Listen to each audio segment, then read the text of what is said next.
Ladies and gentlemen, welcome back to Perth's premier podcast, Monkey Sword Fight, with me, your host, Jordan Patrick, and my co-host, Mr. Michael Dots. You don't hear many people complaining about being over-prepared. We'll try that again. You don't hear many people complaining about being over-prepared. Sounds like someone was under-prepared. Hey, that's it. That's how I am. Also got Andy Mack on the ones and twos, as per usual. What's happening? Joined this week, see now I'm fucking up, that's what you've got. It's contagious. Joined this week by special guest, photographer Dougie Noble. Try that again, man. Dougie Noble? More like Dougie the good old Dukemeister. Dougie the good old Dukemeister Noble, Perth's premier photographer. How are you, mate?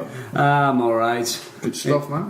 Got Dougie's going to talk us through his photography, his business, and being a man about town.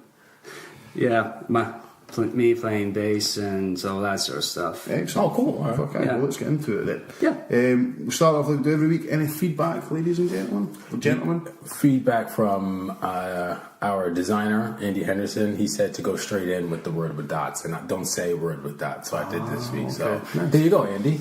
And shut up now. I also had some feedback from one of my friends back at home, Chalet. She's a really good friend of the family. And she was saying that she posted on Facebook saying, so I'm getting into this podcast listening thing, and so far Joe Budden podcast, which I put her on to, which is very good. It's so real and so hip hop. It's refreshing and funny. Monkey Sword Fight by my friend Mike Dots is also amazing, funny, and real. It taps into my inner UK, and I want the inner UK person I want to be inside. So thanks a lot for the shout out on your Facebook page. I got some feedback from Mama Pats. Mama Pats. She came back with some photos about the stuff we were talking about last week. So I'll show it to the guys on here. These are the shorts that Paul was talking about last week. Let me see. We'll put these up on the Facebook page. Make sure you send these to me. Oh my goodness. Very loud 1990s style shorts. Is that a big USA shirt? And a big USA shirt. Yeah, but it's also the fact that he's got the waistband up to his fucking nipples and the t-shirt tucked in as well. Also got, like we said, you can't really see it, but there's young Jordan rocking a pair of Speedos. Oh no. And I think we touched on this a wee while ago, but I was talking about my mum and dad's wedding gear. And how I said it was the most 80s thing, so my mum actually sent me this. Look at that bad boy. Oh my goodness. Again, all these will be on the Facebook page, but it is the most 80s photo. Just imagine the most 80s photo you have ever seen. It does include both a mullet, a perm, and an electric blue and pink suit. And there's shoulder pads somewhere in there, aren't there? Can I point out the wallpaper? Oh my god. Yeah. Is that boats on it? I don't even know. I can't even see. That's some old school nicotine stained. Blackout. What's going on here? It died out on us. Remember, the right side of his phone doesn't work. That's nice. Oh yeah. When I look at the wallpaper, I thought it looked like pieces of cakes. It is. From far back, but that was the 80s, man. Also, my mum, I was on the phone to my mum the other day, and she about floored me with a line about last week's kind of risky episode. So, when my brother was discussing penis pumps, my mum says, I've got something to say about that, and I was like, no, Mom! I was like, wait, for the podcast, go for it. She was like, surely if you want to make it bigger, just get yourself a girlfriend. I was like, wow. Mama Pat's coming in hard and honest. She's been singing her praises all week. She's been loving the podcast recently. So there's also a bit of feedback from Ralphie Rogalski. He put I'll just read the whole thing. It's not that long. So a wee monkey sword fight inspired incident. So see the guy walk. This is now Ralph has a really Scottish jargon in here. So if I screw it up, please forgive me. Well, please just go before you get no, just go for it. So seeing a guy walking toward me the other day wearing a T-shirt that said "6-pack coming soon." Although I thought Fanny, I did crack a wee smile as I recalled the segment a couple of weeks back. Unfortunately, the guy caught me grinning in response. A wee smug yet flattered look appeared across his pus. I'm sorry, like he was fun time fucking Frankie, giving the people what they came to see. Not wanting to be as menacing as to change my expression to one of utter disgust, I pretended to not notice his delight at my supposed admiration of his shite clades. but instead just looked over ever so slightly past him, and it was actually something behind him, and that had tickled my fancy. No way was I allowing him to continue thinking he nor his shirt were gid. G-I-D. I can't read today, sorry. Well, we went through that. Keep up the good work, boys. And Mike, I still miss seeing Perth's answer to Dr. Anthony Truman swagging around my neck of the woods. So we'll also post that on the Facebook page. Honestly, Dr. Truman. see when they put that photo up, I could not believe the similarities between the two of you. Is it uncanny? It's uncanny. He's a good-looking guy, so yeah, maybe that's... We got a wee bit of feedback as well from our fellow podcaster.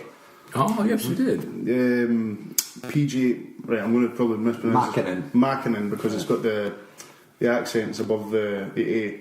Him and his wife, I can't remember her name, do a podcast called Day and Night Podcast. Night and Day Podcast, sorry. Fuck. I did actually listen to one of the episodes. It was very good, very interesting. It was good. It was a good dynamic they got going on. So, and they're from the fine land of Canada. Why can't I fucking speak? I know, I can't talk today either. I don't know, man. Guys, man. I'm having a strunk. It's the booze. I'm not even drunk. It's the crap I smoke. What did he say? He just said, boys, discovered your podcast recently. I'm a podcaster myself and my wife. Now we do a show called Night and Day Podcast. Check us out.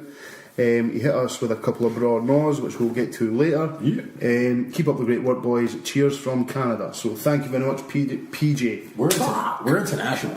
Canada? Canada, I believe it's pronounced. Canada. But no, thank you very much, PJ. So yeah, keep up the good work yourself, and maybe we'll get some cross podcastination on at some point. Hopefully PJ will fly us out, and we'll do the same. We'll return the favor after he flies us. He did ask, if we could be a guest one day, but I mean, I'm up for that, but we're not paying for you to come out here. We're not that rich. Some people ask me, are you getting paid? And I'm like, not sure if I do. No. Which, fair enough. I paid you in dinner. You had some. Yeah. You pay me dinner. I haven't had any tea. But... And that's a very much thank you. Oh, no problem. As long as it was good. Some chili and some fart rice. It was broccoli rice. I'm trying to be healthy, and Jordan's mocking me. Yeah, it's delicious. There you go. It's not delicious, man. It smelled terrible. No, it's delicious. Okay, fair enough. I'll take your word for it. Take the good old Dougmeister's word for it. That's a guarantee. So before we start talking to our guests this week, will we talk about what we've done since last week's podcast? Yeah. Because we've actually, since we've not been dropping one every 3 days like we did, we've actually been able to save up some things that we've been doing. It must have felt like an eternity for you guys. It did, man, actually. So a couple of days, I'm like, fuck, I've not seen the boys in ages. I know. I've been, I took the wee man go-karting. Alright. Smoked his ass. Him and Chuff. I started off in third, a couple of laps behind, some excellent driving. Took them over, left them. Where'd you go? Just up in Noah's Ark. Oh, okay. So on the wee red ones as well, because obviously the wee man's so small, so I had like my knees up at my chin. So what's your parenting philosophy when it comes to, because I only have girls, so I assume it would be different if I did have a son. Do you just beat the shit out of him in everything and then just wait for him to the thing is, he's actually quite talented at most things. Like sports, so like if we play FIFA, I'm not very good at FIFA, so when we play, I actually have to try and beat him. Yeah. But I've never ever let him win at anything. No, I don't think there's a point in that. I think you should teach kids that they have to work hard to win things. I agree. So in the thing is as well, it took me ages. Like it overtook Chuff very easily, but she wasn't even bothered. She was just enjoying going on the track. But Riley, it took me fucking forever because he was taking the corners really close. He was like accelerating into them and that. I was like, there's also a big weight difference between you and exactly. I had to use my skill, whereas he had the fucking speed advantage. Saying that, he beat me on FIFA the other day.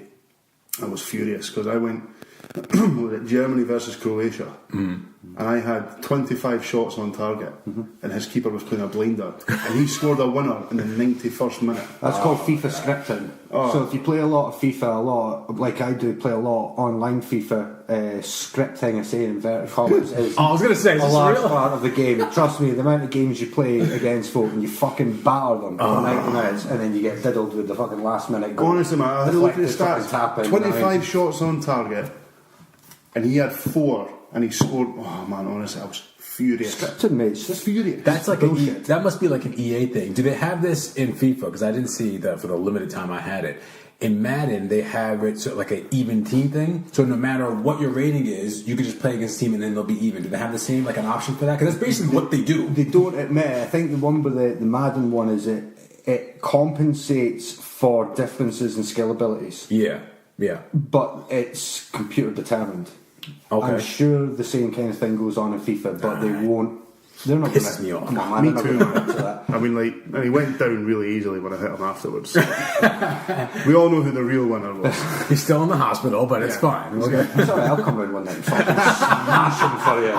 Mate, There will be tears, mate. I do not leave until the children cry. You're gonna jump his son? Is that what you're gonna do? again? You deserved it the first time. Over yourself, Mike. How have the summer holidays been treating yourself? The summer holidays have been really, really good, actually. The girls have been having a good time. I just feel like it's been a real summer because it's been warm. You know what I mean? Like it hasn't been like raining every day. It's been very nice. I think I mentioned I taught my daughter how to ride her bike recently, which was awesome. Now she can't get off it, which makes me proud to see. Saw a hedgehog a couple of nights ago. I was coming out of my house. It's been a slow week, guys. I was coming out, and there's always there's like a light right outside my door because it's really dark. It's like a cave out there. Right? Yeah. Sometimes a cave in here as well. But like, I opened up my door and I was like, you know what? I said, let me go back and put some shoes on because I have my flip flops on. I was like, let me go put my sneakers on. I think I was going to Asda or something.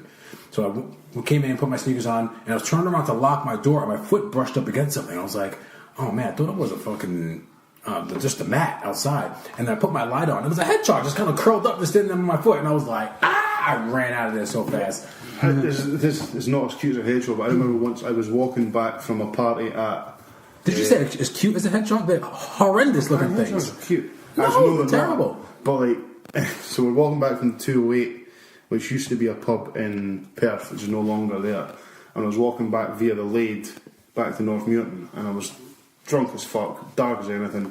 And I swear I kept feeling something brush against my foot, turned on the light, and there was a rat the size of a chihuahua. Oh my god! Oh, I got punted straight into the water. Just reaction times, I just booted this thing. Why was it running next to you? What was going on? I think I must have just been walking through them. Oh my god, it was terrifying. And my gut reaction was just to boot the little bastard square into the water. So I do apologise to any rat lovers out there. I've also had a couple of trips to the airport this summer. What's the deal with the parking charge? Like, even if you don't park, you go into that little thing and you drop people off and then you leave, and they make you pay £1. It's £3 in Glasgow. It's £3 if you stay for more than 5 minutes in Edinburgh. I wasn't in there for 5 minutes, Jordan. I wasn't in there for 5 minutes, and they took my £3 off me. It's ridiculous, and I want to know where that money's going. They take all the tax straight into the pockets of the pilots. It's a fucking ruse. They make enough money as it is. I think it's ridiculous. They should have an area where you can park for free just to avoid it because I'm just a cheap bastard, right? When I was going to Edinburgh, I got there early and I checked my phone. I pulled over, I checked my phone, and I saw that the flight didn't land yet. So I'm like driving around. I probably wasted more in petrol than I did actually. Or I just paid the £5 or £3, whatever it was to get in there. But I just hate having to give those bastards my money just to drop people off or pick people up. It's ridiculous. I hate paying for parking. Shareholders and investors of these for-profit airports need to get their money, mate. It's awful. Fuck how it works. Fucking Tories, man. Right. Try to get that off my chest. Fair enough, man. I'm glad you did. Anyway, like I said, we're joined this week by a very special guest, the Duke Meister Noble. How are you, mate? I'm alright, you? I'm good, man. Aye, so we're here to talk about your photography. You were talking to me and Mike a little bit before we started recording. Aye. So it's primarily sort of performance art that you take pictures of, is that right? Yeah, it is. And I'm currently employed in a nightclub, taking photos of people having fun. Oh, cool. And in some places. Well, some places, I mean like one place. In that job description, I had to go around asking people if I can take pictures of them having fun, and people just mainly come towards me, asking for photos, and it's sometimes the same people and all that. So is it like it's difficult now because everyone has phones now, so they everyone takes the pictures and they're like, oh, let me see it. Do you get people that do that all the time, or you have your probably really expensive camera, take a picture and then go, let me see? I have an expensive camera. Yeah. I got a Canon EOS 1200D. Okay. With some fancy Sigma lens, and I have a flash cam with a softbox. That's complicated. It sounds nice. Well, explain it. What's a softbox? What does that do? A softbox has basically, if you use a flash gun alone, it shows a very sharp shadow. Okay. Well, with the softbox, it basically just like softens the shadows. Okay. And I thought I might use it to make sure people's eyes don't get that fucking hurts. That's all.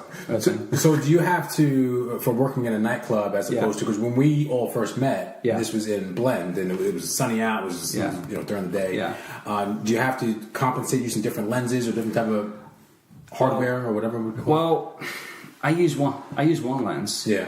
And the Sigma that I've got, and it's an absolute pain to get because I ordered it from Amazon. They sent me the lens that's for Amazon. Yeah, they sent me a lens that's for Nikon, and I was like, I ordered it for Canon and all that sort of stuff. So I got sent back, and I got a bit paranoid about it. So I went to Curry's and PC World that sells in a similar price. Thankfully, I got in the right sort of brand, make all that sort of stuff, and all that sort of stuff. Oh, cool. All right. Yeah. So I don't think I've ever been in a nightclub sober, thankfully. So is it quite strange, isn't it, to be a bit off topic, to see people just steadily become more inebriated as you go along, like just pissed as you go along, and have to sort of... Well, yeah, I get people interactive with me. Yeah. In fact, when I was in the nightclub, there was this woman just like coming towards me and caressing me, and I was like, that's what you want. and I was like, hey, I'm just here for the force. I was like, okay, nice to meet you, that sort of thing, and yeah. So it would be funny if you have like a photo of somebody in the beginning of the night, and have you seen a photo that you've taken later on in the night of them just totally looking completely disheveled, just like someone looking really good in the beginning? And well, I looked back in photos and I saw some people who are sweating like I noticed that too. Yeah. That sort of thing. I used to look at the loft pictures quite religiously, and even when I did go, it's weird. Yeah. I'm weird. Sorry. I stopped when I stopped recognising the people in the force. And that's what I noticed too. The sweat coming off these people. Sometimes walking in, like they're going past that thing in the entryway, and they're up against the thing, and it's like, why do you have sweat patches? You haven't even danced yet. It's when you walk in. That's all the gear, mate. That's what that is. Oh, so what is it you like about performance art? What is it you like about capturing people when they're performing, either bands or poets or... I think it's something to do with me capturing people in angles. Like, when I take pictures of YouTube, the arena poets, I just go for the epic shot. Like, if I was lower down, I think I'm gonna call it a child shot, like a young kid and just like looking up to somebody. We're not poets and all that, and seeing them being inspiring, all that sort of stuff. You caught some cracking shots of myself and Andy, if I do say so myself, when we did the blend thing, and that's what I mean. Even like because I looked through all of them, and it was especially Barclay as well. You caught some cracking poses of people right in the mix of it. And someone was like. Yeah, exactly. That's capturing moments, isn't it? Capturing moments when someone's being very enthusiastic. When they're in the moment, capturing the moment of them being in the moment. You've done it really well as well, because I didn't even realise you were taking photos when I was up there. Yeah. Which was actually, because I know it must be a pain in the arse when folk are up, well, I've not done much, but like, some folk must have, if there's photographers who are like right in your face when you're performing, where you've done a really good job as to not actually interrupt the performance itself. I try my best not to interrupt. I'm not really into people's faces because that would be extremely rude. Yeah. It's in in case I might interrupt somebody, he's going like, I don't. Excuse me, man, would you piss off and all that? and the pro will be like, I have no idea where I am. Oh, yeah, that's true. Yeah, which I try and keep a safe distance and use a zoom lens and all that sort of stuff. I took my time, think of ways to find angles that best suited for poems, artists. That sort of thing. What do you think? What's your favourite type of performance? Because you showed us some photos before of a metal band that you took photos of. Yeah, in Dry Times. Yeah. So is that? Do you prefer?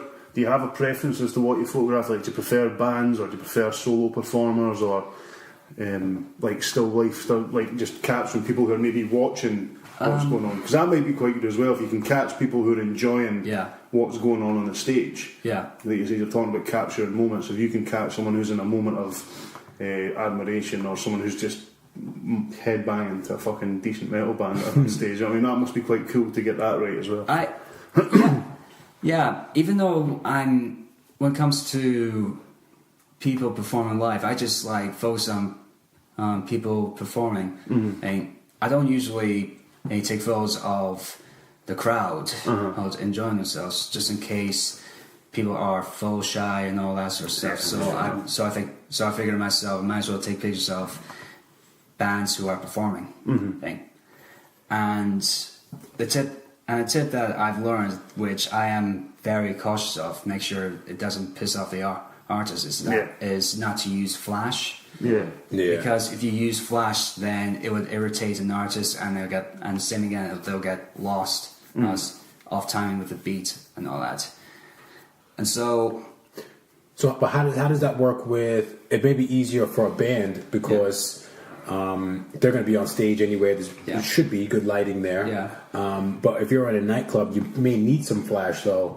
So how does that work? Is it just something that you just have to say, you know, I have to do it? Well, in the nightclub, I can use flash because there's no artist performing. Thing. And while there's artists performing, I'm not going to use flash. And in one of the venues in Perth, lighting is shit. It's probably a good reason for that. Have you ever looked at the floor of the loft? Oh my god! The lighting is shit, and the color is basically really, really dark, mad, all that sort of stuff. So, that's why I decided to use monochrome for the photos, because it tells a story of they've been through stuff and they've been through the dark and how they try to brighten themselves up, all that. I was going to ask you, just, you know, because predominantly the majority of pictures you take are in black and white, essentially. So it was just, you know, sort of the reason for that, but you kind of just touched on that there. So, I also know you took photographs at a gig that was in somebody's house not long ago. Oh yeah, my friend Iago. He moved back home, and the guy put on a gig in his living room, and then this man turns up and does all the photography. Legit gets about, man. Like, I think I was invited, and basically I think because it's a long time ago.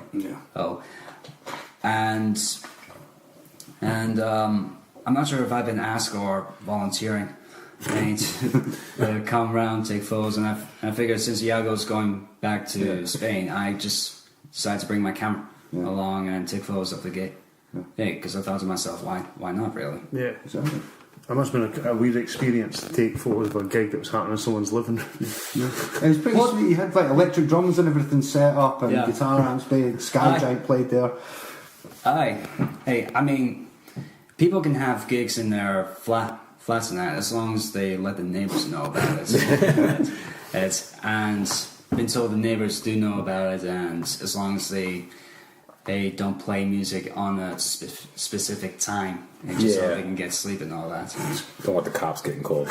What got you into photography? What was the thing where you picked up a camera and said, I want to do this? what got me into photography is basically, first of all, I decided to buy a camera just so I can thought myself up playing a Let's Play YouTuber. Oh, okay. Or just so video myself doing reaction over a video game and all that sort of stuff. Yeah. And I listened to a lot of music, and there was this guy named Nicky Six. He's Motley Crue? Motley Crue. Yeah, Motley Crue and 6 a.m. That's one. And basically, I'm all about songs that tell a story and all that, and the meaning behind it.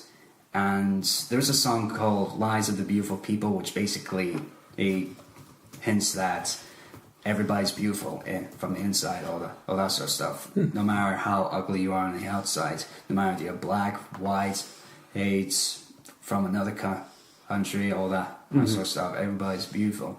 Everybody's vulnerable. Everybody feels all that sort of stuff. And I'm inspired to pick up the camera and just take photos.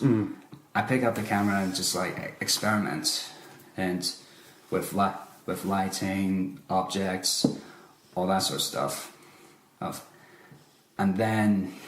And I have ideas that I want to do,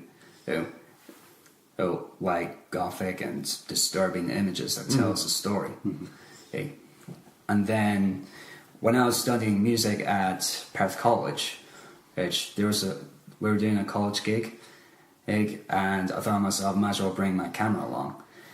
And I did it and took pictures of first bands performing, second, all that sort of stuff. And then suddenly the bartender went up to me and asked, "Can I have some of your photos?" And I'm like, "Whoa, okay." I'm just here to take photos of bands who are performing. And then after that, the lecturer asked for photos as well. And I just thought to myself, okay, I'm giving some time to think about this sort of stuff.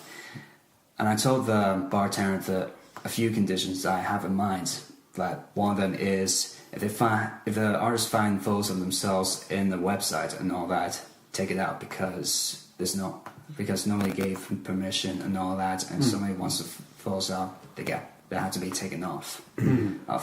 Condition 2 is basically giving myself credit because I found myself. Yeah, well, yeah, man, definitely. I know and all that. And third, which might have been a bit too early, is for money. Money. Yeah. No, it's never too early. You're working. It was a hobby at first, and then and it started slowly becoming more of a passion. Yeah. And taking photos of bands who are performing, and that sort of stuff. All right. Then after that, I went to venues that has bands who are performing. I take pictures of them. I show them the photo, and they liked it. And I was at the skate park at Larkin Park in Cooperangus, and people who seen the photo and they were telling me you should set up a portfolio, you should start a business, all that sort of stuff. And I'm like, okay, all that sort of stuff. And skyrocket from there. Yeah. Nice one. Been taking photos for over a couple of years now. I'm good, and I'm good at it. I'm just like trying to, and basically the next thing is trying to promote myself, build up a business. All that sort of stuff. Yeah, man. Well, it's like say it's word of mouth, but like say if you're willing to put the work in, put the hours in, and like say the photos that you showed us there, and the photos that you did of the blend thing are all cracking. Yeah, nice. I see you pretty much at every gig. I'm in and about in the town anytime I'm saying the Tams or the Green Room, there's something on, or I'm doing something that's there. This man's usually there at some point taking photos. Yeah. So it's not just that, he's got that visual presence. Exactly. So then other people looking out going, okay, so there's the geezer that does all the photography. Oh, by the way, man, listen, we're doing a show at Monty's in Dunfermline. Do you fancy coming through and doing some photos? 20 quid, whatever it is, man, what your rate is. Yeah. And then it just goes from there. But you got that presence, like, there's Dougie, he's the guy that does all the photography. Yeah. So, if you're out and about, it's more. A lot of people will just be like, "Oh, he's there. He's always out." You know what I mean? And so I know if I have something that's going on next weekend, I can just be like, why don't you come along? You know what I mean? In fact, in fact, I've been asked by a friend of mine if I could like make a music video. Really? Yeah, for a band, and I'm like, okay, but there's a problem. It's just me as a cameraman and with just one camera. Yeah.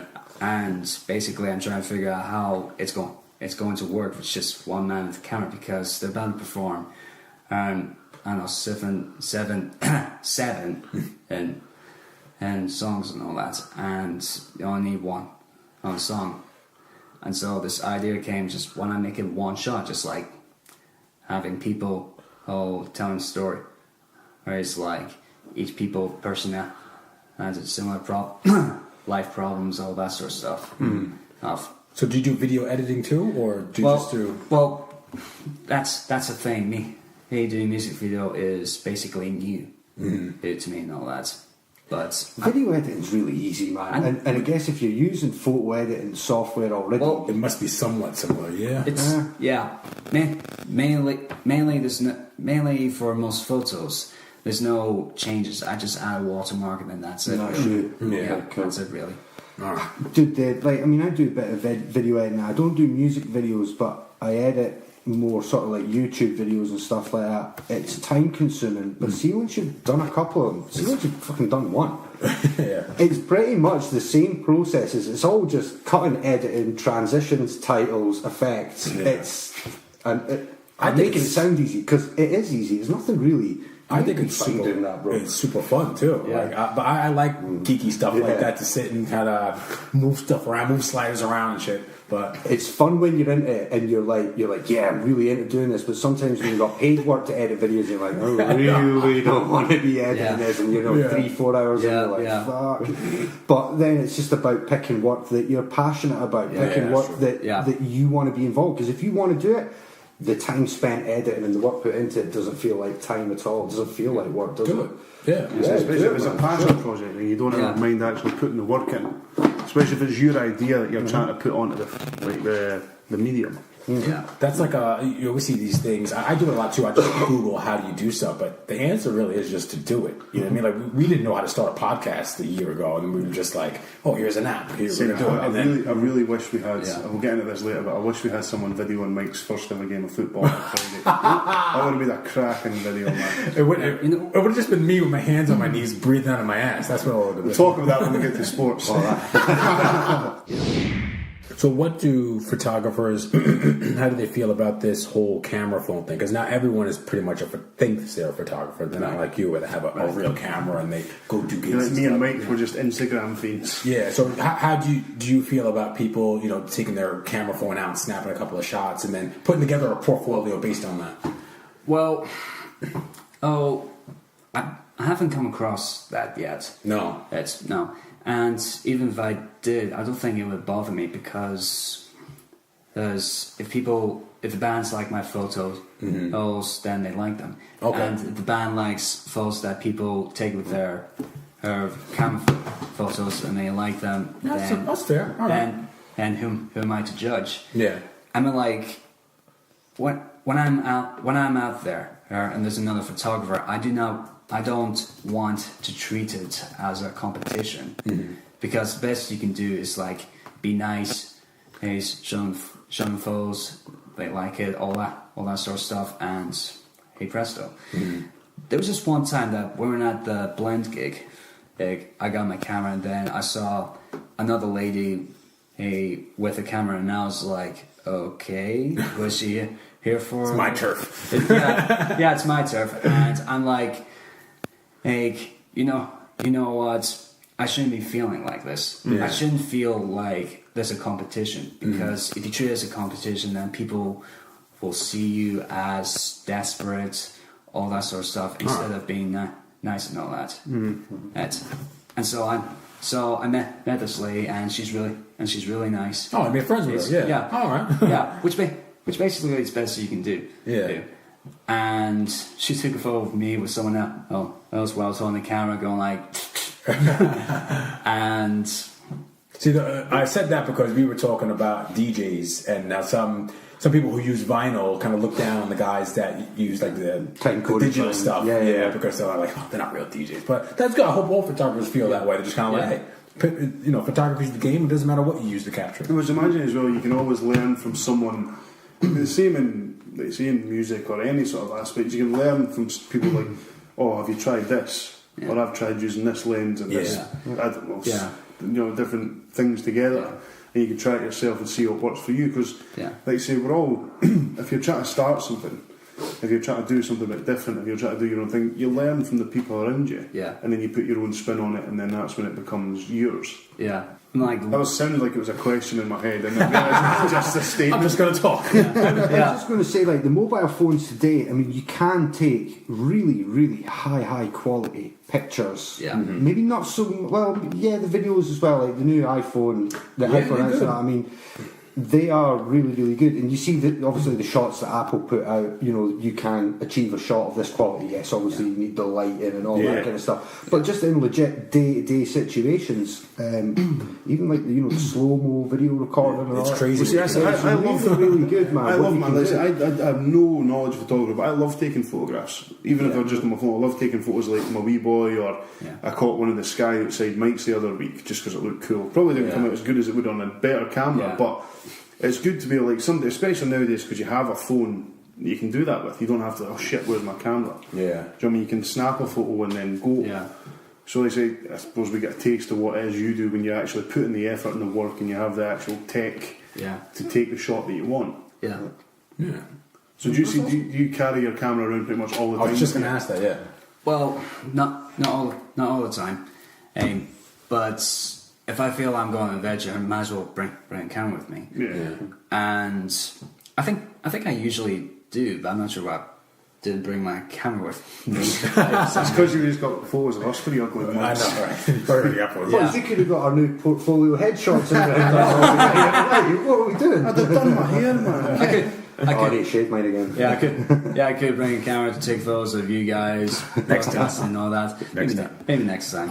We'll get you next time. Hey, imagine when we blow up and people are making fun of us on social media. I'm sure. Welcome, give us your worst, man. On you go. I'm even excited. I actually have haters. No, I want haters.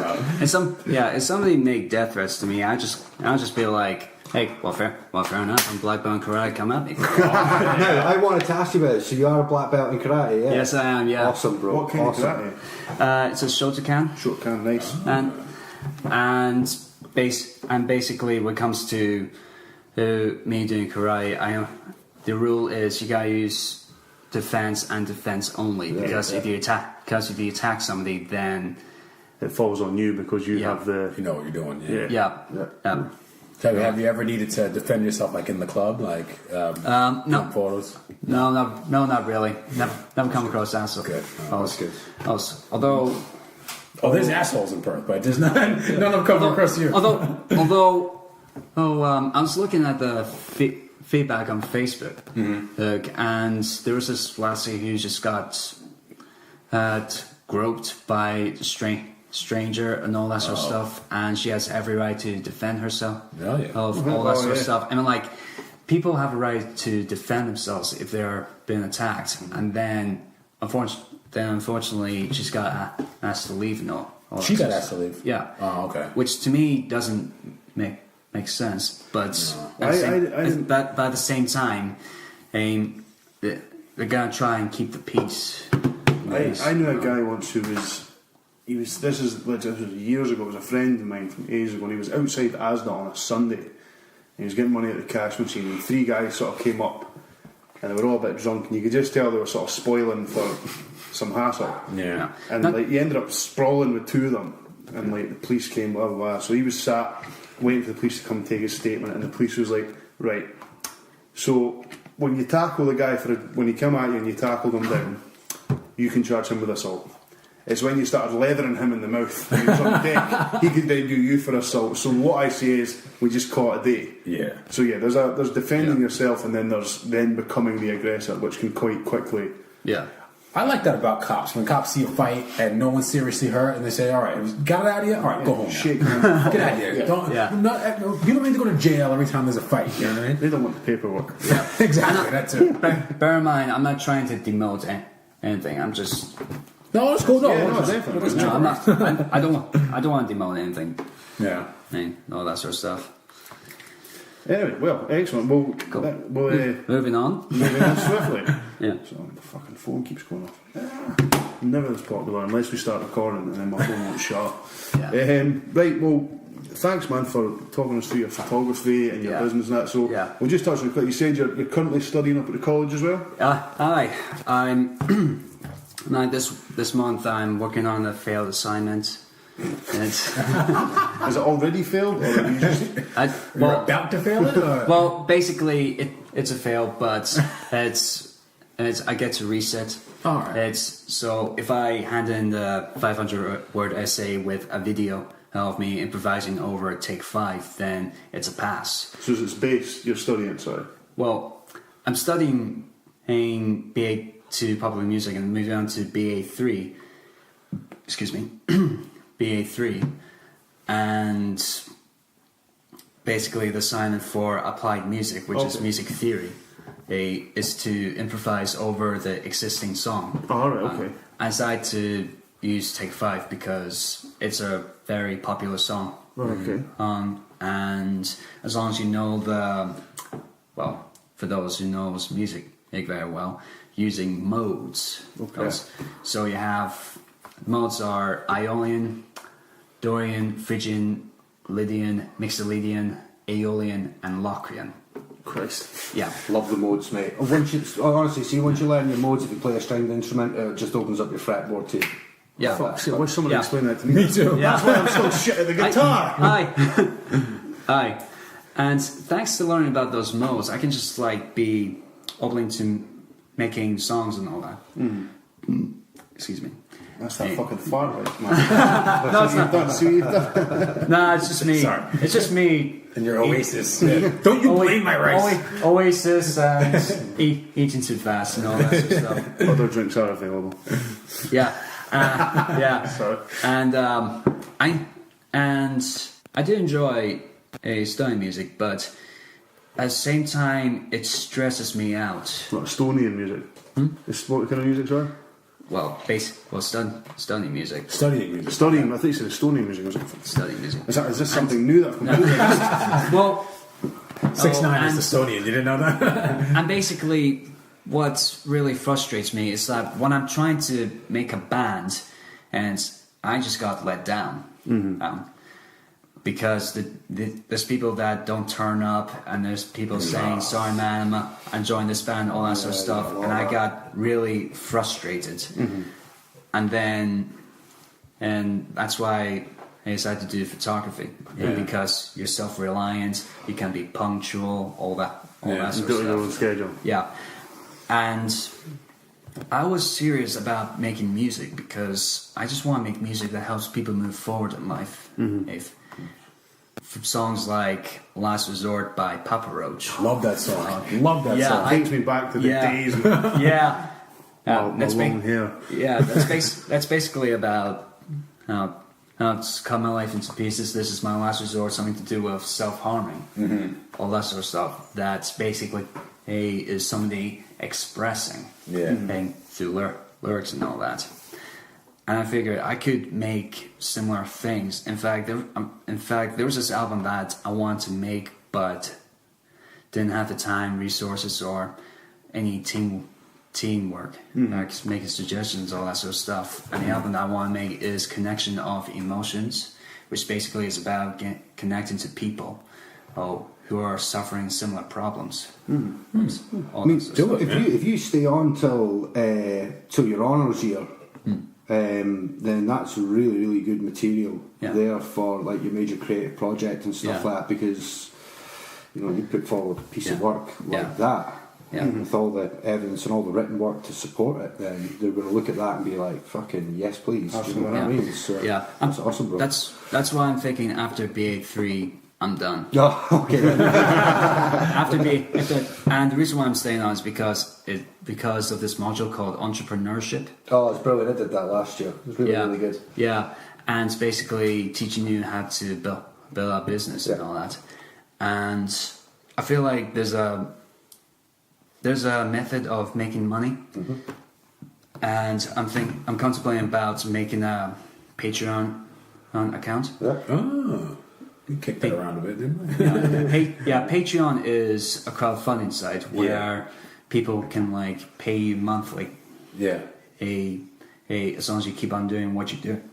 Thing. Yeah, we were thinking about starting up, but for us, I think it's still a bit early days yet. Yeah. But somewhere down the line, like I say, we're just about to get a whole load of new equipment and stuff like that, and continue to build the show. So maybe something as well that we're looking to do in the not the near future, but some point down the road, maybe. Part of the 5-year plan. The 5-year plan to take over fucking Scottish broadcasting. Fuck the BBC. No, we want to use their studio at some point.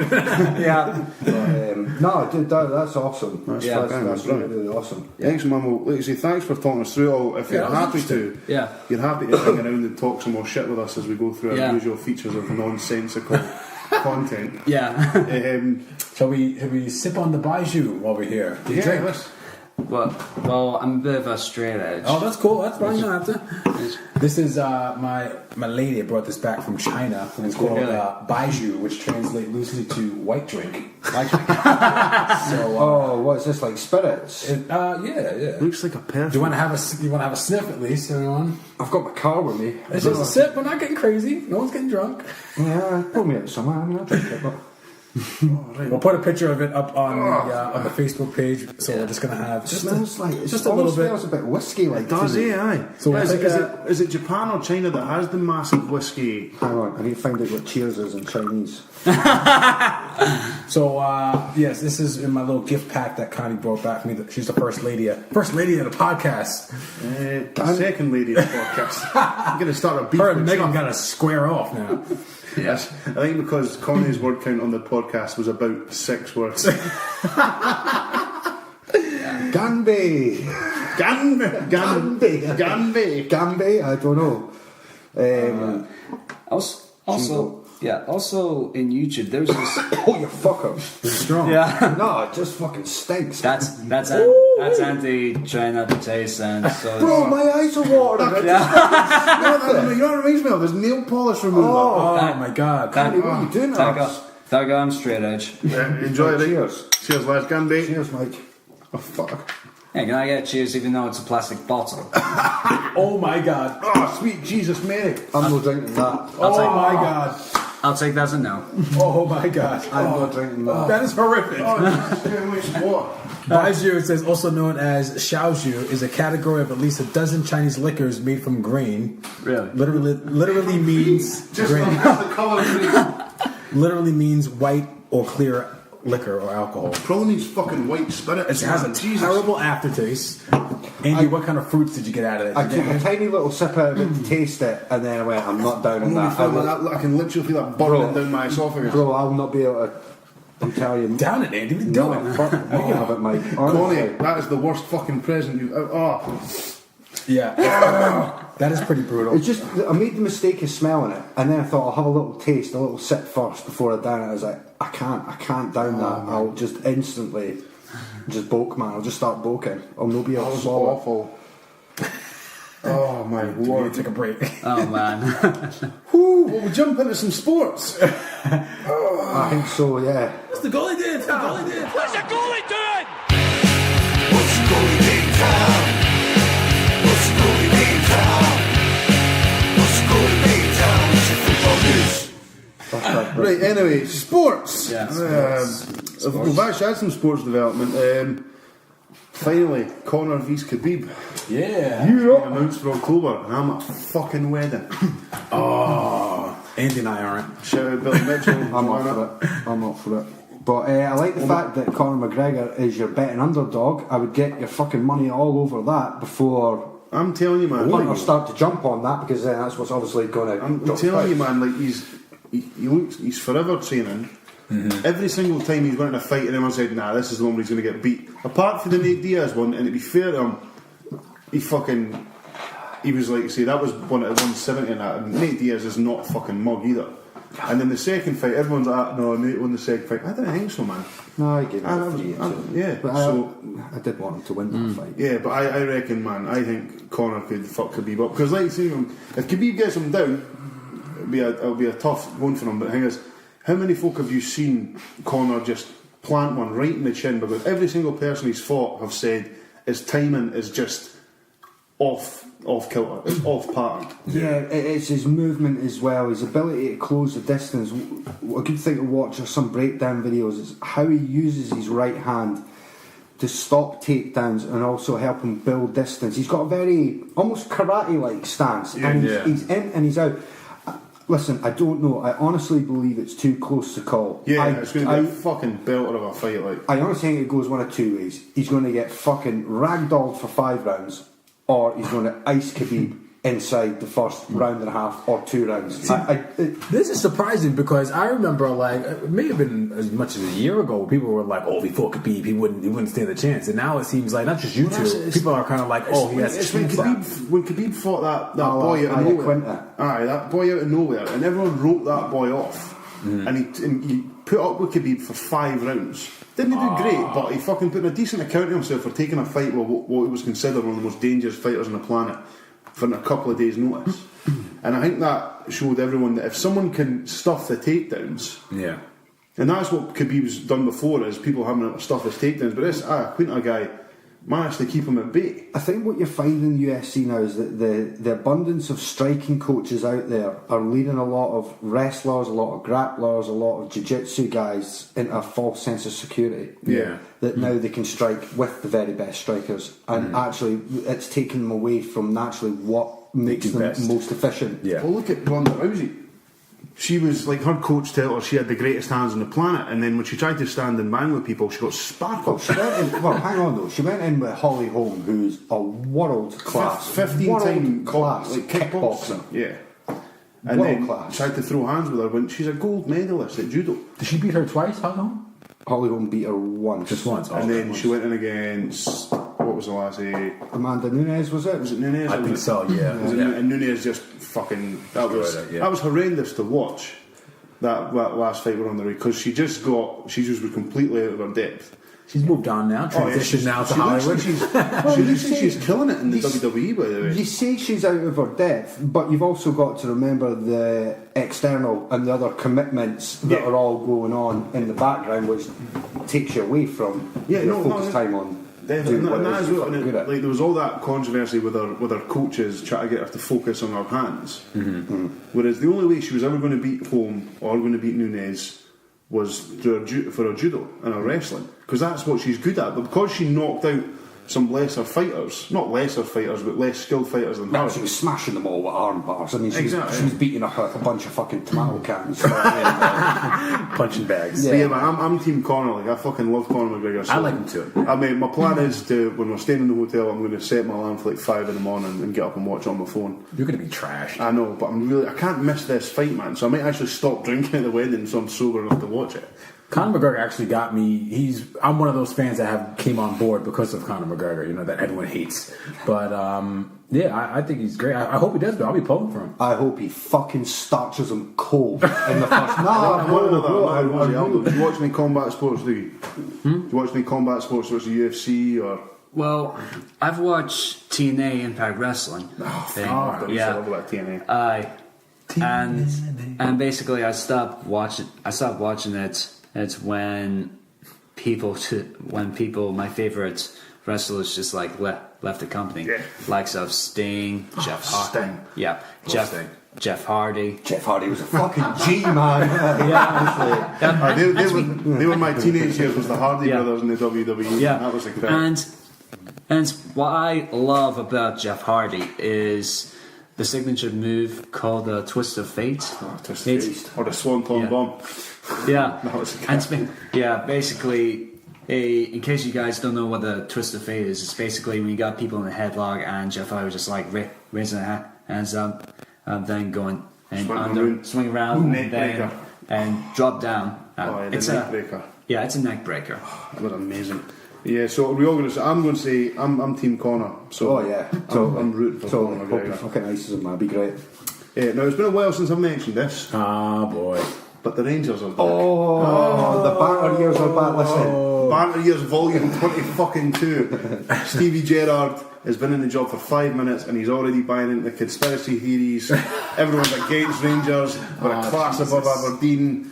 It was funny because after the game, I was looking on Twitter and I was like, "Oh, Rangers must have lost." No, they didn't win. They didn't lose. It was a draw. It was a draw. But everyone was kicking the shit out of them like they had lost, though. But it's because, man, they never ever learn. So they win some pre-season games, they struggle against some neighbours in Europe, and then all of a sudden they're going to smash the league and they're going to stroll it. they've done all right in Europe. They've done all right, but and then all of a sudden. That's it. Celtic are fucked. Rangers are going to absolutely ruin the season. That's what it is, though. But the thing is, the Rangers fans are the worst at it, man. You guys are the worst at it. Yeah, because we keep winning.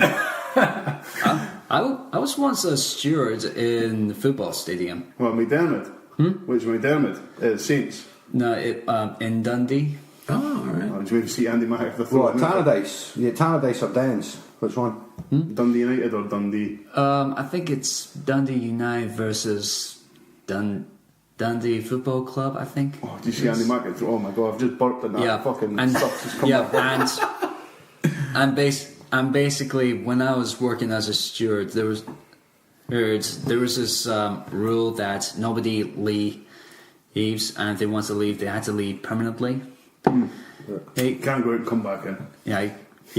It's probably for the best. It's basically when people want to go out for a smoke, they're not allowed to smoke. Yeah. Even they're at the stadium. And basically this guy uses "I work for the council" excuse.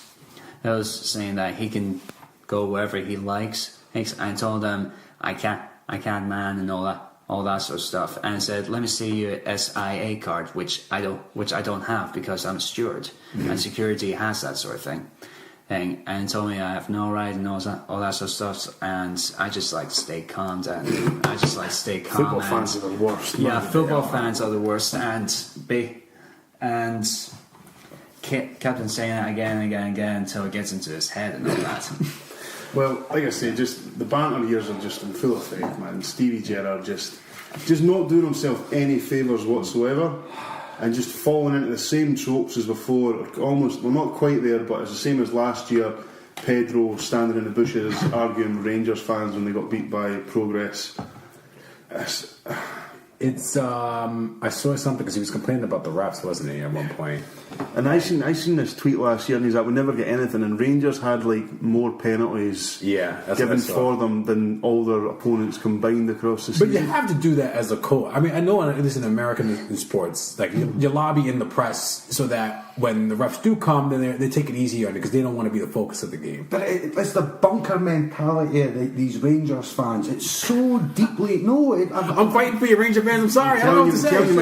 Like I always say, everybody knows I'm a Dundee United fan, right? So I'm not taking sides, but the bunker mentality, the siege mentality of them, the paranoia from them, it's so deeply ingrained now that there's no common ground between Rangers fans and anybody else in Scottish football anymore. Really? Because it really is like that. They were found guilty of cheating. No, we weren't found guilty of cheating. Your club's deed. They were the same club have got all the titles. Why aren't you paying the debts? Because that club was liquid. It doesn't make sense. And I'm coming for the part of a Celtic fan as well. So there's all. I'm not going to get into it because I didn't even know all of it, and I don't claim to know all of the league ons and outs. But it's like Andy said, it's the bunking mentality. No one likes us. We're getting hard done by here. You're all bastards. I was talking to my friend Stu about Scottish football, and he was saying he has a theory that Scottish football will be bust in 10 years, 15 years. I disagree, man. I don't think so. 3% of the Scottish population have season tickets to their football teams. To their football teams, or to the top two football teams? 3% own season tickets to fans, and it's not as much Celtic and Rangers as you would think. I think there's 40,000 more season ticket holders in the top flight of Scottish football now than there were 5 years ago. 40,000. And don't forget that generally Celtic and Rangers will sell out their season ticket allocations year on year. So that 40k isn't from Celtic and Rangers fans. That's from your Hearts, your Hibs, your Aberdeens, your fucking Dundees, your Dundee United. Well, we're in the Championship. We started with a 3-2 defeat. Fucking get that prick Czaba out. I know. Czaba. I read that thread that you tweeted. We've got our own banter. Oh, you know what? Yeah, a couple people retweeted that I saw. Do you know what's really funny? Just to touch on the Rangers thing is, any time United have a bad result now, you go on the United feed on Twitter and it's all mad fucking zombies. All mad Rangers fans all commenting on it. Because they all hate Dundee United because Stephen Thompson, our ex-chairman, had said back in the day, we didn't want them in the top flight. Yeah. And now, obviously, we've been stuck down in the first division or the Championship now. This is our third season there. That's why I've not renewed my season ticket this year, because I'll not put any money into the club while that fucking clown Czaba's still in charge. Czaba Laszlo, get to fuck. Get the fuck you and J. Cole. As soon as he's gone, put him on the list. As soon as he's gone, I will go and pick up my season ticket again for this season. I will not put any money into the club while he's in charge. To get off my usual high horse, I will say I'd like to condemn one certain Arsenal Celtic fan who... Yes. I had to go with Nacho Novo. Now, don't get me wrong, when Nacho Novo was a Rangers player, and even as a person, I didn't like him because he bought into all that big job, all that orange march stuff. Yeah. So I'm not a big fan of him either, but in my opinion, you have to be better than the other half. Yeah. And some guy sitting singing that, I hope you die in your sleep, Nacho Novo song, to his face. Wow. And to be fair to him, the boy shat it when Nacho Novo got back up on his move, so fair play to him for doing that, but... No, I won't have it. There's everything good, a bit of banter. If you meet a player from an opposing team in the street, and you give him a bit of back and forth, that's all a bit of banter. But you don't sit and... Mind you, it's not any different from the Rangers fans singing that the Lisbon Lions won't see 10 in a row. It's a thing I'm trying to get away from. Is what about it? Just cut it out. What about it is what I'm trying to stay away from. Oh, but what we've done that. But what about them? Yes, it doesn't matter. No. I didn't want to try and rise to them singing about the Lisbon Lions dying, just like I don't agree with that FUD singing it. Don't get me wrong, I can't stand Nacho Novo. I think he's an arsehole. But if I seen him in the street... Rangers fans love him though. Exactly, it's just like Celtic fans love Neil Lennon. Do you know what I mean? You want to have a guy like that on your team that just completely winds up the opposition. Scott Brown, man. For the wee dick. Neil Lennon for the biggest dick ever. Fuck off, man. Father Lennon is a hero. I got a cheeky sports story. Okay. Kinda. Did you see Blake Griffin of the LA Clippers? Oh no, he plays for Detroit now. Ordered to pay $258,000 per month in child support. What are you doing that you need $258,000? Now, I did read later on that in relation to his salary, it worked out to being like 3% of what he earns per year. It was like $3 million or something like that. And I was like, all right, that's fine. Not $3 million, somewhere around that number. Yeah, I figured. Not 3%. Some math. But still, that's ridiculous. Yeah. Almost $300,000 for what? Well, what's actually come about now is that they've had a chat, apparently, Mike, and both sides have settled amicably and are moving forward. Okay. And the statement says that he'll be paying around about $32,000 a month. Oh, all right, that's not bad then. So around about... So that's more than my annual salary. Low now. Yeah, but remember, Blake, you got to pay more. But he's also got a $171 million contract over 5 years with the Detroit Pistons. Jesus Christ! All right, so that worked out okay. Fair enough. But still, I mean, what the fuck do you need $32,000 a month for? That's what you get for shacking up with the Kardashians. Well, apparently he tried to leave her for Kendall Jenner. Kendall Jenner, yeah. Is that the worst sister? I think so. That's the good, really good looking one. I shouldn't pick them up at a lineup. Oh, stop it! You know who she is. I genuinely don't. I know the name, but put her next to one of the other ones. No idea. Speaking of Kardashians, there was this band named Slayer. They wear a T-shirt called "Kill the Kardashians." Oh boy! I'm thinking to myself, I want that T-shirt. Well, we talked just briefly about our very own sports star, Mr. Mike Dotts, had his first foray into the world of soccer. Yeah. Six-a-side football at Scone. How'd you find it? I'm still sore. First of all, my feet still hurt. Told you that was man. Yeah. It was a lot of fun.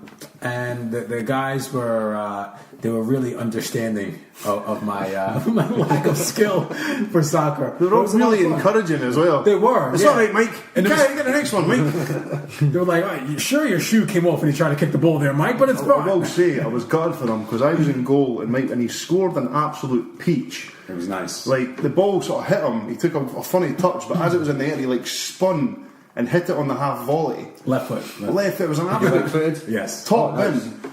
And he was just inside the box, so it didn't count. Stupid Barry shouted out, "His foot's in!" I was like, "Shut up, Barry." Yeah, VAR, boys. VAR. But I will say, I know. I was like, "Yeah." he did really well. Ran his heart out, played in goal. I was blowing out my ass, man. I got Ran his heart out, and you boys put him in goal.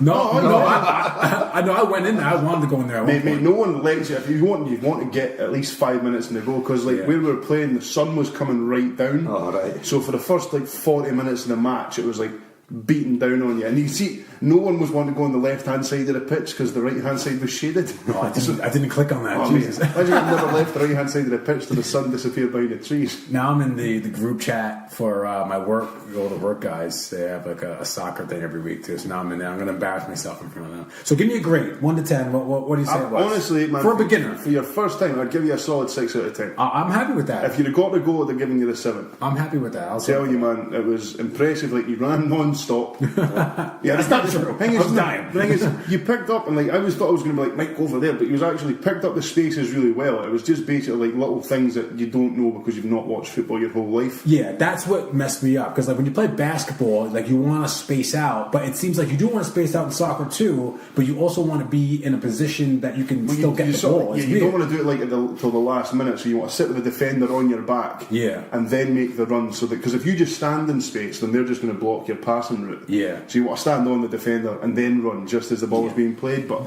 I need to figure out where the passes should go, and then I'll be a lot better, I think. Hey man, get FIFA, play more FIFA, because I will say, when Riley started playing FIFA, I noticed that his vision and ability actually playing football improved, because he was like, right, I've got the ball and that guy's going that way. Yeah. So as soon as he was actually playing on a pitch, he was like, oh, he's got the ball, I should be over here. It's funny you say that, because when I was coaching at the Hurricanes, I was telling those guys, like, play Madden. I was like, just watch football, be around American football as much as you can, because then you just pick up on things that, but I was the exact, you didn't learn because you weren't watching football your entire life. I was the exact same when I first started playing for the Hurricanes. And I didn't have a Scooby, like, I'd do something and like, you can't do that. I'm like, why can't I do that?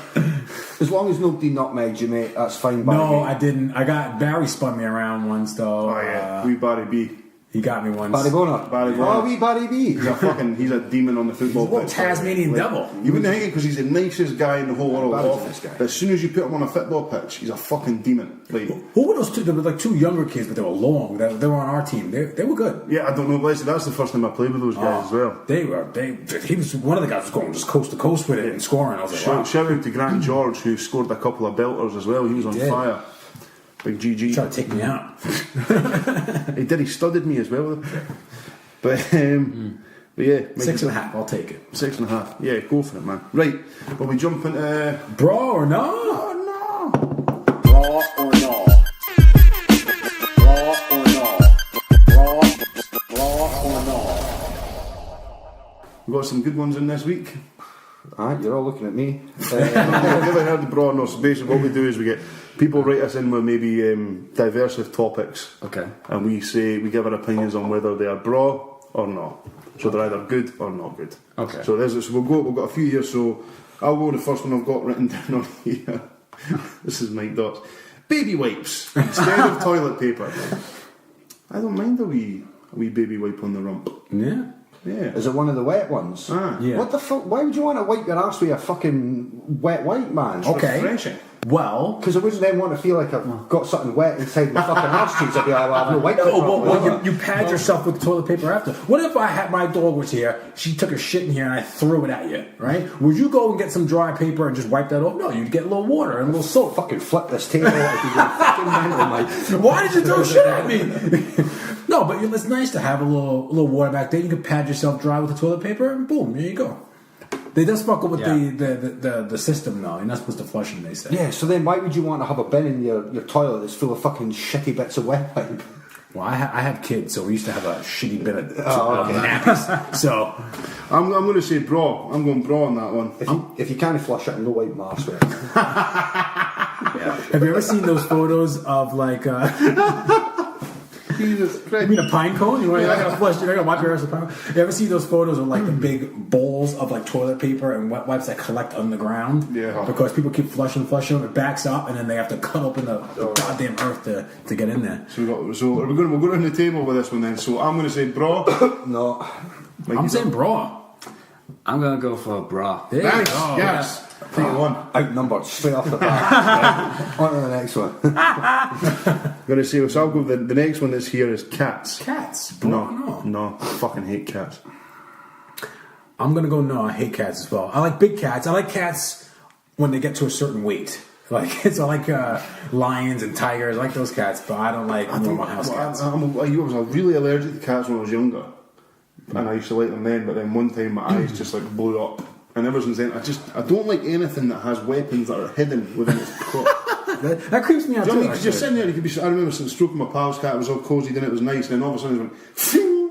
And I had like it was just attached to me, like it actually penetrated my skin. That means he's enjoying himself. Nah, fuck him. I don't trust him. Like a dog, you can tell what a dog's thinking. I'm happy, I'm angry, I want to lick your face, I'm going to go for sleep. Cats. Nah. See, the big difference with cats between dogs, a dog will always be your best mate from day one, whereas cats, you've got to put the work in. Yeah. But then the other thing with cats is they can be suck-up little bastards as well. Yes. But then my mate Caroline, she's got 4 cats, and like she can do tricks with them. So she'd be like, titties, so it means like treats. And as soon as she's like squeaking like titties, all the fucking cats are running about and she's throwing treats. They do tricks. So you go up to one of them and you hold up the treat and you go like that, you go circle, and then he does a wee circle like that and he always goes meow. Then you give him a treat. So I'm going to hate to say, I never used to like cats, but I'm going to say Braw, man, because yeah, some of them are pretty good. What do you say, Dougie? Well, I'm a bit of a mixture of both because the odd bit about cats is that they can be quite aggressive and they can like rip your skin and all that sort of stuff. And yet there's a Braw bit that goes like, hey, I'm just gonna be calm. I'm gonna be fabulous. And all that sort of stuff. So aggressive cats is a not, while cats is like inspire people to not care. Or is a Braw. Okay. That's fair enough. Fair enough. That one. Yeah. You just taking one off. Yeah. Let's go on to the day and night ones. All right. I'm Yes. going to weigh in on that. So. All right, we can then. I thought we may have done it. That's why I didn't want to. I don't think we've done it. What was it? It was putting ice in orange juice, Braw or Naw. Oh, I don't think we've done that. Okay. I think it was ice and coffee, was it not? Or was it ice coffee? We did do iced coffee. That Yeah. was I don't like ice in my drinks. At all. No. It takes up space. It takes up space. I have sensitive teeth, man. Yeah. I It's don't mind. It's usually cold enough when it comes out anyway. If you're in like a place that's serving drinks, It should be. It's Yeah. usually refrigerated anyway. So Yeah. there's like I'm gonna go Braw. Because if they're putting ice in it, it's probably someplace where it's warm. Yeah. Maybe you're on holiday or something. Maybe you're in Mexico, and you want to have a nice cold drink, especially in the morning if you're hungover. You know what I mean? You want to slam a. Well, we big glass touched on of that orange last week. You don't really want to be drinking orange juice. Oh, first you're thing in right, the morning, you're right, remember? you're right. 'Cause that's sugar. oh shit, yeah, You're right. Shout out to Mazza. Yeah. Right, well, we got PJ Macfarlane of the Night and Day podcast from Canada. Him and his wife hit us with a couple of 3 or 4 actually. Yeah. Oh no, so we just go through them one after the other. Let's dive in. Andy Mac, do you want me to go?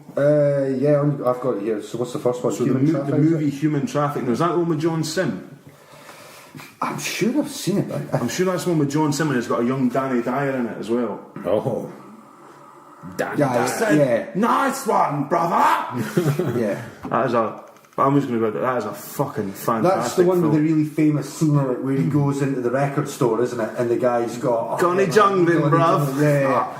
I think I actually shared that on my Facebook not that long ago because that is one of my favourite scenes from a film. Because he's a vinyl pusher, so he's just like, I'm your pusher.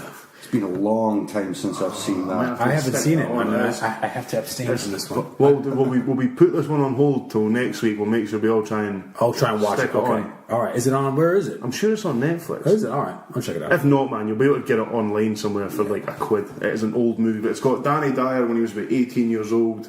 a guy called John Sim. It's actually got a brief appearance from the guy who's in The Walking Dead, Andrew Lincoln. Danny Dyer, is that the father of the girl that was on Love Island? Yeah. Oh, just It's got him in his 18 years. It's Danny Dyer's film debut. He was fantastic because he plays like, so it's like a group of 20-somethings, but he's like their young pal, and he's just an absolute raj. And it's basically it's a story about a group of friends back in the early mid to late 90s when ecstasy was big and like in the drug culture and the rave culture was massive. And it sort of documents them from when they finish work on the Friday to when they start coming down on the Sunday, and it is fucking sensational. The next one we have The Price is Right, Bob Barker or Drew Carey. Now, have you guys seen this? I've seen The okay, Price is all right. Right, yeah. I've only really ever seen it when it's been mentioned on TV shows. Happy Gilmore got mentioned. When Bob Barker kicks his ass. The price is wrong, bitch. I like Bob Barker better than Drew Carey. I do like Drew Carey, but I don't know. I like the OG. I like Bob Barker. I like his little skinny mic that he had too. Pause. He has like a little, he has a little thing. Price is Right's a great show too. I mean, just talk about the game show, like as a game show itself is pretty dope. Bob Barker's a bit of a G. Is he still alive? Is he dead now? I don't know. He's still But Drew Carey, I don't think is funny. I don't think he's funny at all either. He's good on the show, but he's not funny. No. So as I know, from two people that know, do you ever watch The Price is Right? I haven't, no. I mean, I'll go Braw for The Price is Right. I like that show. Bob Barker or Drew Carey? Definitely Bob Barker. Bob Barker, Braw, Drew Carey, no? And Bob Parker is still alive and Go on kicking, yourself, guys. Bobby boy. Yourself, big Bobby. How old is He was born in 1923. Geezer's like 95. Is he man. like he's like the American Bruce Forsyth? He'll be 95 on Yikes. December the 12th this year. Go on yourself. Look at him. Go on Still got yourself, full head of Bobby hair B. and everything. Pimpin'. What an absolute G. Oh, speaking of like game shows, you know, Alex Trebek is retiring from Jeopardy. I don't know what that is. You don't know Jeopardy? No. Oh shit! Is that a big deal? Let's end this podcast. You've never seen Jeopardy? I don't think it's ever really been on here. That's true. Yeah, it's probably an American thing. Yeah, I've heard of it. I don't think I've Again, watched it's something I've heard about on Sorry, like I'm a American Yank. TV I'm a shows or So something. he said Wheel of Fortune or something like that. I'd be like, I'm all over that, but How do you know Wheel of Fortune, but you don't know Jeopardy? That's one of my favourite South Park scenes is when Oh yeah. Stan Marsh is on Wheel of Fortune and it's N space GGER. So he's like, people who annoy you. And he's like, what? I don't want to say this. And then he says it, and it's just like, They're like, no, it's Naggers. there'll never be a better game show than Family Fortunes. Supermarket sweepstakes. Supermarket Sweep, it's called. Sorry. with Dale Lennon. Yeah, because I remember Mike said this. Sorry, man, Mike felt like I was having a go at you there. I remember he said I know you were like very aggressive there. Shit, man! Supermarket Sweeps! Supermarket Sweep! Stupid Americans. We talked about it episodes back, I remember, and you said it then, but the conversation just went on. And I'll let it slide that time on. Not tonight, dog. Not tonight. Right, so Price is Right, we got a Braw. The not the last one. Third one here is Jerry Seinfeld's Netflix series Comedians in Cars Getting Coffee. I've seen this on YouTube, but I've not watched it. I watched a couple of episodes. You didn't like it? I'm not a big Seinfeld fan. Yeah. I don't know a lot about him, but the things that I've heard aren't positive. Really? I've heard that I think he's become, because he's got super mega rich, he's just become not a very nice person. Really? Yeah, that's the things I've heard and read, and these are from people like in similar circles. But I wasn't a big fan of it. But it sort of smacked of a bit of self-importance. Yeah, I'm gonna say, bro, I like everything Jerry does, and I like, because he is like kind of this god comedian. He gets hot comedians now who would ordinarily just be like, oh no, I'm not doing that. So everyone feels they have to kind of go pay homage to him, and then they go and they sit in cool cars. I'm not really a car guy, but they go sit in cool cars and drive around, and I think it's pretty cool. It's pretty broad. Go watch. I just watched one last night actually. Who's the guy from Chappelle's show who wrote it with him? What's it? Neil Brennan. Watch that one. That one was pretty funny. Yeah, maybe I'll give it another go. Right, for now I'm going to say no on the ones I've seen, but you watched any of it? I haven't seen any of them yet, but I've seen clips of them on YouTube, so I'll make a point of having a look. Just touching on Seinfeld, I don't think he's funny either. Really? Every No, I time don't I think- burp, That's very American humor. every time I burp, I'm getting a taste of that fucking Chinese stuff. Another shot? No. Hey, how? Tell you when you just stick that, Mike. Still got mine sitting in No the danger, man. I can still taste it. Right, so we're going to go. I'm going to say no. Andy Mac? No, just- no. Braw. Have you seen this as well? Single. Jerry Seinfeld, comedians and cars getting coffee. I haven't, no. Whatever. Hi, I'm Jerry Seinfeld, and this is Comedians. I've got one more here from our boy PJ, our new friend of the show. Yeah. But I don't know who this is. Gary Vaynerchuk. I just looked him up just there. I've seen him in ads just on Twitter and on Instagram. He actually created. I think he created one of those apps where you can create a podcast, start a podcast. It's called. But I'm not 100% familiar with who he is. But he's worth a lot of money, $160 million. So I'm going to go Braw. Okay, yeah. Just in case he hears this. If he's done stuff for podcasting, I'll chuck him a Braw. He's an American Belarusian entrepreneur. I hope I'm saying that right. Belarusian. I'm looking it up right now. All right. Oh. No, I don't know who he is. I never heard First of him. known as a wine critic who grew his family's wine business from $3 million to $60 million. Wow. There you go. This guy seems familiar. Yeah. You see him around, and he's kind of like one of those inspirational guys, too. You see him on there talking about how you can get your money right. So, and he's a New Yorker, so I'm going Braw. Based on the information he was giving me, I'll go Braw as well. Anyone else? I don't have the first clue about the guy, so I don't really want to say Braw or Naw. I don't know anything about him. Yeah, well, we'll chuck him a Braw. Oh, he's a YouTuber as well. There you go. Well, thank you very much, PJ. Like we said before, Night and Day podcast. Everyone check out. We will share their page on our page. Thanks for listening. Yeah. We've got some on the Facebook page. Yeah, I've got two here. I've got Jason West. He says the idea of an NFL team in the UK, Braw or Naw. So a UK-based franchise, Braw or Naw. I think it'd be good, man. I think the sport's getting big over here, and I don't think it's probably not going to make much of a difference to the travel schedule because it takes like 8 hours to get from most places in America. They'll probably schedule it where the West Coast teams will play on the East Coast, and then they'll fly to. I'm assuming it'll be in London. The team. They'll fly to London, and then they'll spend the next 10 days here, and they'll have the bye week after that. I think it's Braw because I love football and I'll watch no matter who's playing. But I would understand why a British American football fan wouldn't like it because they already have their team. You know what I mean? Like, so a lot of people already support a team here, and then the team's going to come here, and then what? I'm supposed to leave my team who's based in America for the London team? No, I'm not doing that. So yeah, that's fair.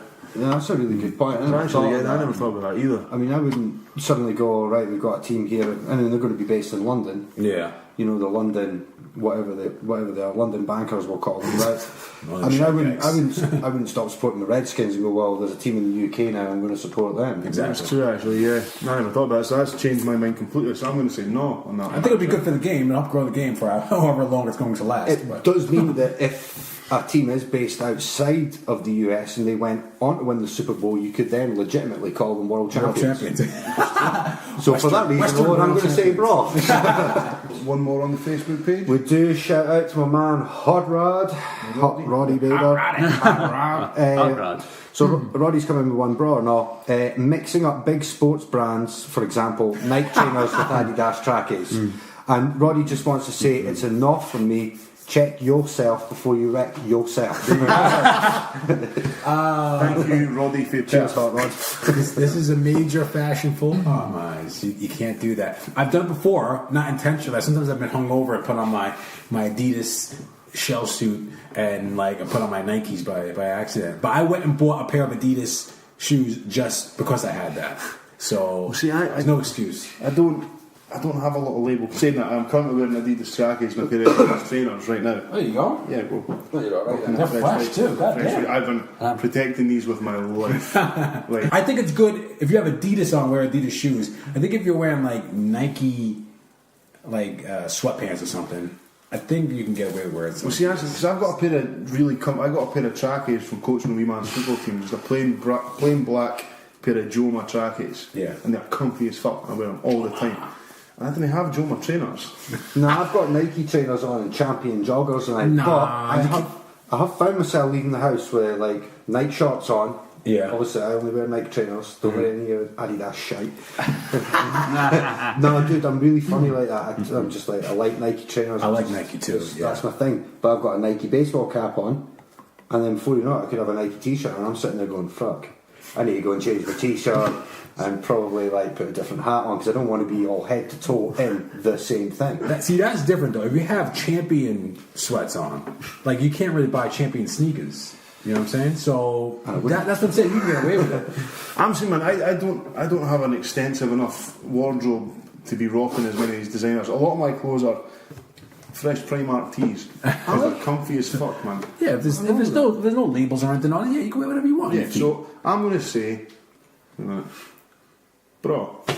Oh, controversial. I mean, I can see where he's coming from, and like you say, Mike, if you're wearing a full-on tracksuit piece, you need to have the shoes. Yeah, but like say, if I'm just like you say, if Andy's got a pair of plain grey trackies on, like these ones are quite obviously Adidas because I've got it sprayed across the leg. But like, if they're just plain grey trackies, man, do you? I want to see some brand loyalty, so I'm going to mix and match, pick and mix. Until they start sponsoring us, I've got no loyalty. So if Adidas start raping me and shit, there's a dilemma. Imagine, like for me, if I said, "I will give you a sponsorship," I'd be like, "I'm not fucking wanting it. Get out of here." Yes, you fucking would. I just wouldn't wear the stuff I gave to you. We're hiring a new producer. I bought these Adidas trainers the other week, and holy shit, they've got some sort of cloud form. In the sole of the shoe. Yeah, I've never experienced comfort like this outside of running shoes. This is like putting my feet inside a little pillow. See, I used to be like you and buy only Nike and Jordan stuff, right? And I branched out. I got my first pair of Pumas not too long ago, and I got some Reebok running shoes or like crushing shoes, and it must have the same technology in the sole because it is like running on goddamn clouds. Man. Honestly, man, it's great. These shoes are just I sometimes just keep them on when I'm in the house because it's like wearing really comfy slippers. So I'm going to say, Roddy, sorry to challenge you. That's a no from me. I'll say Braw for his example. I know I'm going against my rules here, but for his example of the Adidas trackies, yes, you need to have Adidas shoes. But anything else, no. I'm fine. Cool. Oh yeah. Sorry, so you want to move on to what we're watching and listening to? What have you been watching or listening to this week? I watched Bad Neighbours 2. That's good actually, yeah. Oh man, I've laughed my ass off. Yeah, that is a funny movie. The first one's fucking tremendous, and I watched the second one thinking, have they just done this because the first one did so well? But no, the second one is just as, if not funnier. Sometimes the sequels can be cash grabs. So like, you know what, this did really well, let's just get the money. This one was funny. It was really, really funny. Yeah. So I give it 7 bananas. Ooh, so it's high I'd agree with that actually, yeah. So if you I'll give you our scale, Dougie, just for a bit of background. So we rate things, not everything, but if you've been listening or you've seen anything, watched anything good this week, you rate it between 1 and 10 bananas. Okay. 10 being really good, 10 bananas being really good, and 1 banana being shit. Okay. So that's how we're going there. Mike, you got anything else? Yeah, just one more thing. I downloaded the Astro World, Travis Scott's new album. It was pretty good. I don't need to listen to that actually. I've heard a couple of snippets of it. It's not too bad. Also, one quick thing. I was looking for a song because I saw on a commercial. It's called. It goes. Oh. You ever heard that song? I'm gonna Shazam that.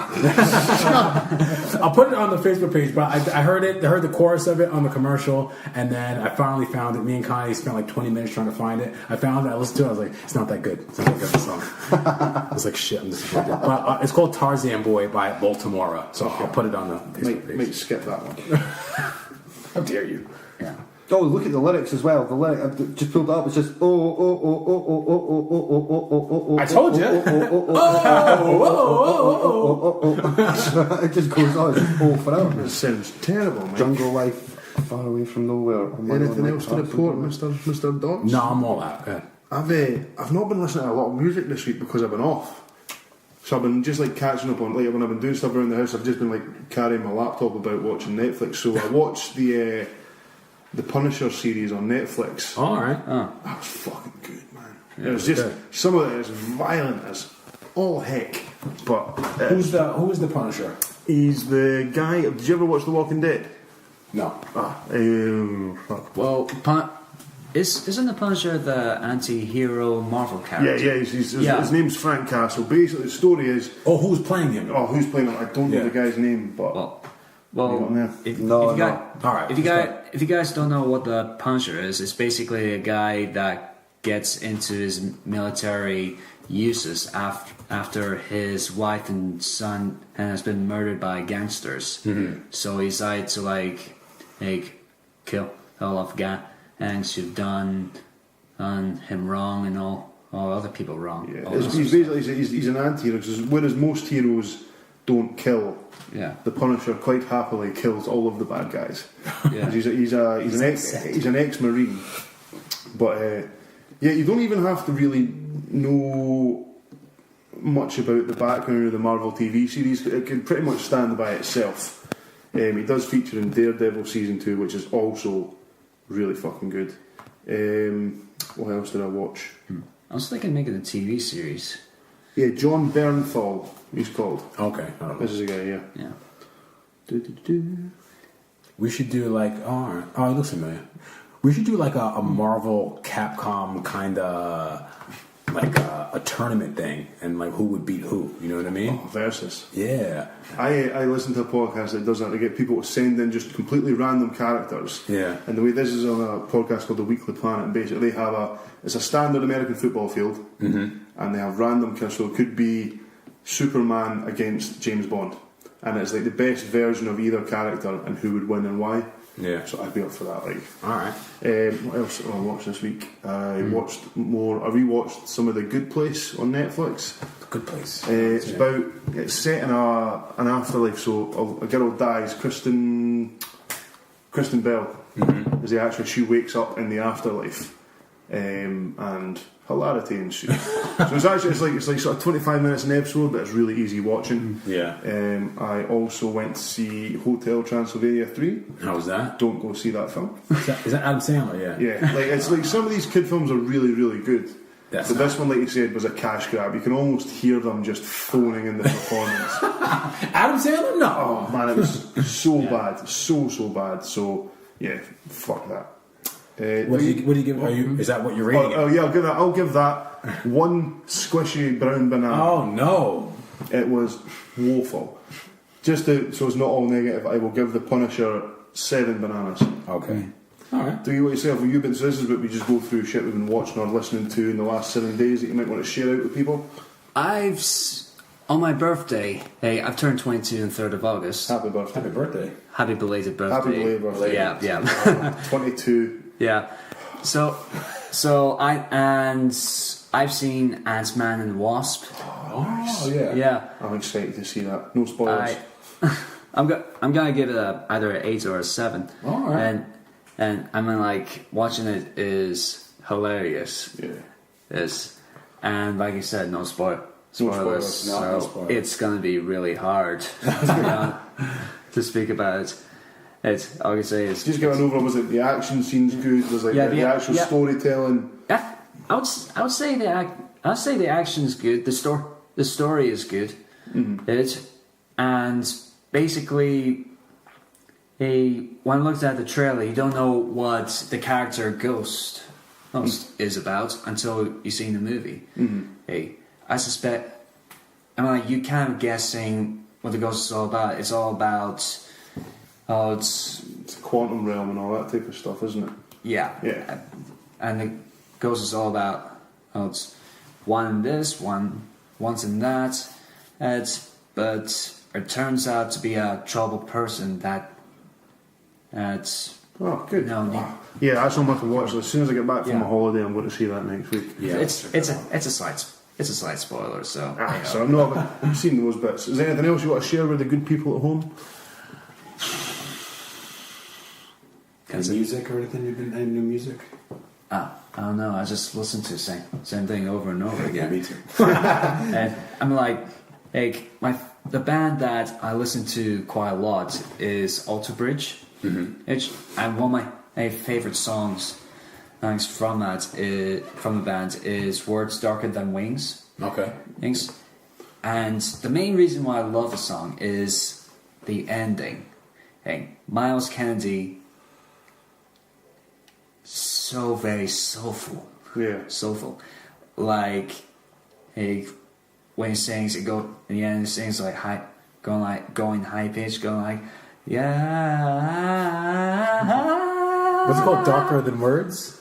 Words Darker Than Wings. Words Darker Than Wings. Yeah. Okay. Alright, well, we'll post a link to that on the Facebook page. Andy Mac, what do you got? Well, I need to be quick, boys, because I need to wrap the show up. I have someplace I need to be, so I'm just going to quickly share this with you. And I gotta catch the bus soon. Oh, right. Very quickly, I've just been doing mixes for folk this week. But I am going off to a quick meeting somewhere, and then when I come back, Joe Rogan has gone live for today, and his guest is Macaulay Culkin. So I'm going fucking straight on to watch that. Shit, So, but boys, I have to be someplace in about 8 minutes' time. I'm already What's up, right, on the late one tonight. Yeah. You will find us. Sorry, listeners. So we're not gonna speak about the situation with people who didn't hire me. Oh shit, no. Yeah. Right, we'll get you on next and we'll talk about that. 'Cause Okay, the cool. conversation took a turn. Well, Fair enough. there's other things. It gives me plenty of time to think of Exactly, what to say and man. all We kept that. it light and breezy. Oh, I swear. Right, anyway, Yeah. thank you, Dougie, very much for coming on and joining Yeah, it us was and a talking pleasure. shit with us. That was excellent, man. It was Yeah. good to hear about the process. Yeah. Thank you all once again for listening. You can find us on the email as monkeyswordfightpodcast@gmail.com. We are on Twitter at MSF_podcast. I'm on Twitter at Wagwan Patrice, that's WAGJUAN, Facebook and Podbean, Monkey Sword Fight Podcast. I am on Twitter at _M_dots, and the Instagram is Monkey Sword Fight Podcast, all one word. I'm on Twitter at Macapella. Dougie, anything you want to shout out, and we'll share your page and that. You want to give folk the address where they can find you on Facebook? Well, it's Dougie's Photography, with the dragon logo, in which some people presume that the eyes on my dragon look like a bra, sort of thing. A bra. Nice. A bra, yeah. We will share that on the page. Well, I've already gone and liked the page on behalf of our page, so we've liked your page. I think I already like your page individually anyway. Does that mean I got 392 likes? I will have Everyone go over and like his page. Nice. Yeah, like the good old Doug Meister's photography page. Thank you very much, everyone. Thank you for listening. Thank you for subscribing. Thank you for your feedback. We will speak to you next week with another wonderful guest. Peace. Peace.